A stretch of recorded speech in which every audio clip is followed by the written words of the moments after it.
একসময় চিঠি ছিল আবেগ প্রকাশের একমাত্র ভরসা। দূরে থাকা সন্তান, প্রবাসে থাকা স্বামী, ভাই, প্রিয়জনের খবর পেতে ছুটে যেতেন পোস্ট অফিসে।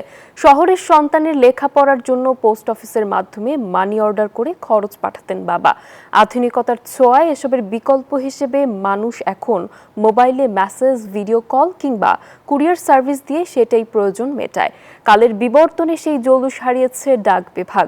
বিশ্ব ডাক দিবসে চিঠি, ডাক টিকেট আর চিঠি খোলার সেই আবেগের কথা জানাচ্ছেন মাসুদ সুমন।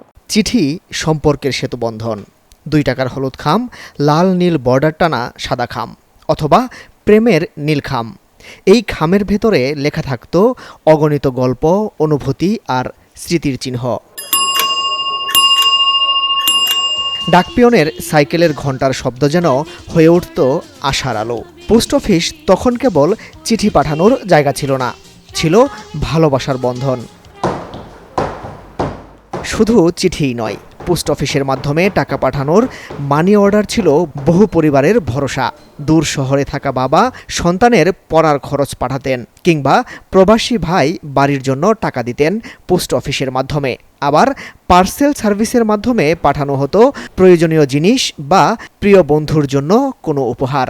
প্রিয়জনের অপেক্ষা থাকতো যে আমার সপ্তাহে হোক না হোক, মাসে হলেও অন্তত একটা চিঠি আসবে, তার ছেলে পাঠাবে, মেয়ে পাঠাবে, অথবা আত্মীয় স্বজন পাঠাবে। বাবার কাছে টাকা চেয়ে চিঠি লেখা, তারপর এরকম অনেক কিছু। এরপরে আরেকটু মজার বিষয় বলি, যেটা প্রেমপত্র ছিল। এখন তার প্রেমপত্র আর মানে এভাবে ডাক বিভাগে আর আসতে হয় না। ওই যুগটা অনেক ভালো ছিল, কারণ তখন মানুষের মধ্যে একটা পারস্পরিক যে সম্পর্কটা ছিল ওটা অনেক ভালো ছিল। এই শহরের অলিতে গলিতে এখনও ঠাঁই দাঁড়িয়ে আছে ডাক বাক্স। হারিয়েছে চাকচিক্য, নেই আবেগ, অনুভূতি, নেই প্রিয়জনের সেই চিঠি। এখন 4G ইন্টারনেটের যুগে মানুষ এখন আর চিঠি লেখে না, একটি মোবাইল বার্তা বা ভিডিও কলে পৌঁছে যায় ভালোবাসা কিংবা খবর। একইভাবে কুরিয়ার সার্ভিস জনপ্রিয় হওয়ায় পোস্ট অফিসের পার্সেল ও মানি অর্ডারের ব্যবহারও প্রায় বিলীন। বসুন্ধরা টিস্যু, অশুদ্ধতার বিরুদ্ধে এক বিন্দুও ছাড় নয়। ব্যক্তিগত চিঠির সংখ্যা কমে যাওয়াটাই স্বাভাবিক সময়ের প্রেক্ষিতে, প্রযুক্তির প্রসারে। কিন্তু দাপ্তরিক চিঠির সংখ্যা বাড়ছে, পার্সেল সংখ্যা বাড়ছে, ই কমার্স সংখ্যা বাড়ছে।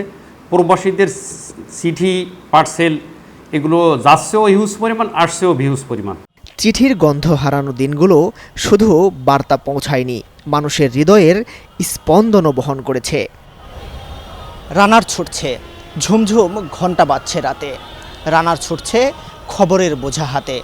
সুকান্ত ভট্টাচার্যের সেই রানারের আর দেখা মেলে না, কিংবা মহাদেব সাহার সেই কবিতার মতো প্রেমিকাকে আর কেউ বলে না, করুণা করে হলেও চিঠি দিও।